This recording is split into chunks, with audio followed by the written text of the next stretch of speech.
Hey everyone, Steve here from 11ish, a channel where we talk about lucrative investment strategies and opportunities based on the requests from the 11ish collective. Now, I want to talk about an emerging market today, and that is augmented reality.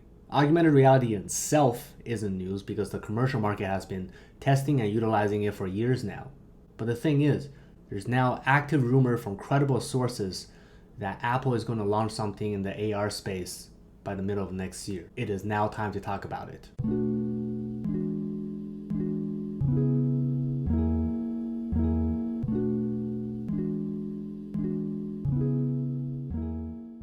So augmented reality in its simplest form is reality as you see it with a layer of technology being displayed on top of it, augmenting the reality you see.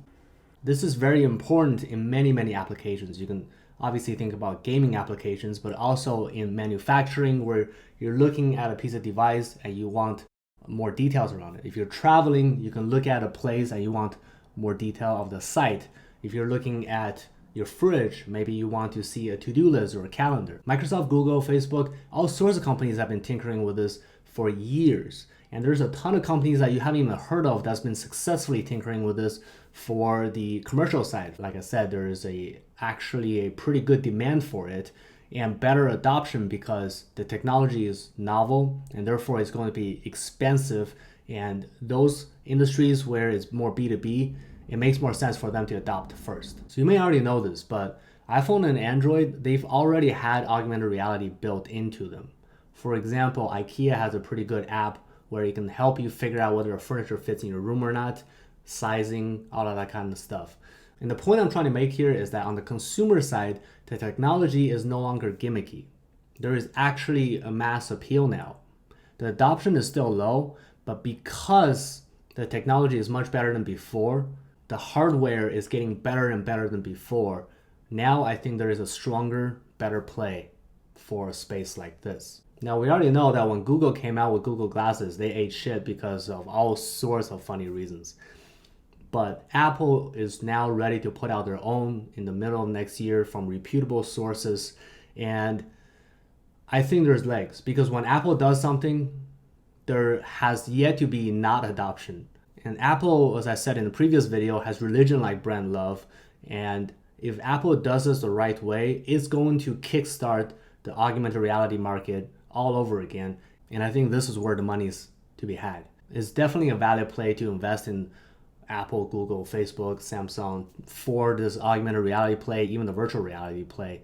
But in my opinion, a more interesting approach of that is to invest in companies that build the hardware that enables augmented reality technology. And this is where ImagineCore comes in. Now, I'm very thankful that one of our subscribers had pointed out the existence of ImagineCore because otherwise I wouldn't have gone down this rabbit hole of augmented reality and hardware in general. But it looks very interesting. ImagineCore has been around since 1997. And this company has been primarily focused on the Department of Defense side, military contracts kind of stuff. Case in point, they just landed another $33.5 million contract for the next 3 years. So to me, that means that they have consistent revenue and therefore this company isn't just going to disappear like a lot of penny stocks, right?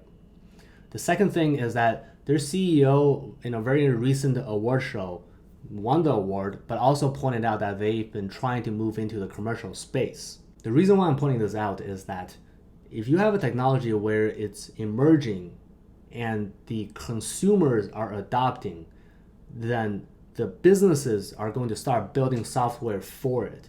And what this means in the long run is that there's going to be a ton of companies that will just pop out of nowhere and they'll need the hardware to build the software on top of it. To do that, they're going to look for great hardware like what ImagineCore produces.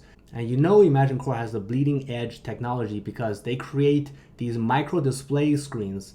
Imagine you have a 4K TV, right? A full-size 4K TV, and then you hire Ant-Man to shrink it down into about the size of an inch, 2 inches. And then you embed that into sniper scopes. You embed that into the helmet of fighter jets, etc.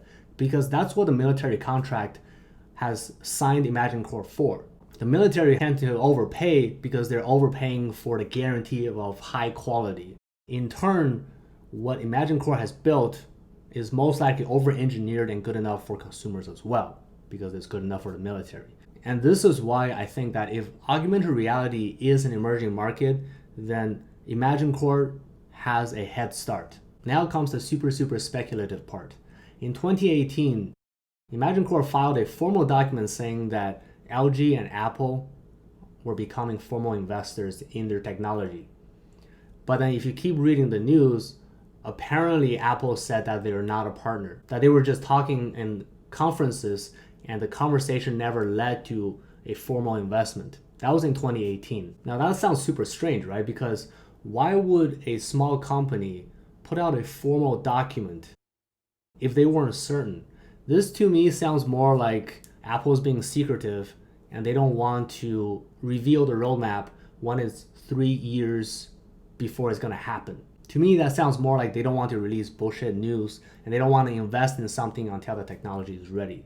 Well, now the technology is ready, and you know Apple has been talking to companies like EMAN, and I'd imagine they've been talking to other companies as well, right? Because that's what Apple does. They're really good at finding the best supplier at the lowest value so that Apple takes all of the profit. But my point is, EMAN is an interesting contender, and even if Apple doesn't choose it, I think that their technology is good enough for adoption for all sorts of other companies. And the third important point to make is that they have a very small team that is running super scrappy, and they have millions of dollars in military contracts. So worst case scenario, your money is not going to just disappear either.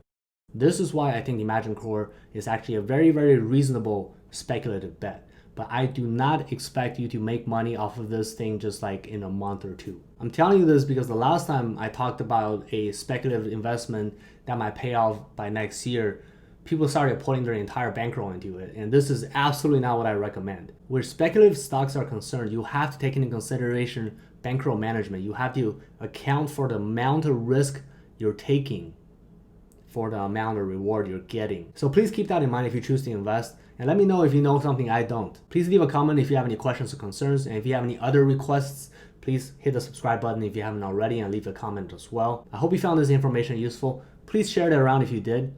Thanks for watching, and I look forward to working with you next time.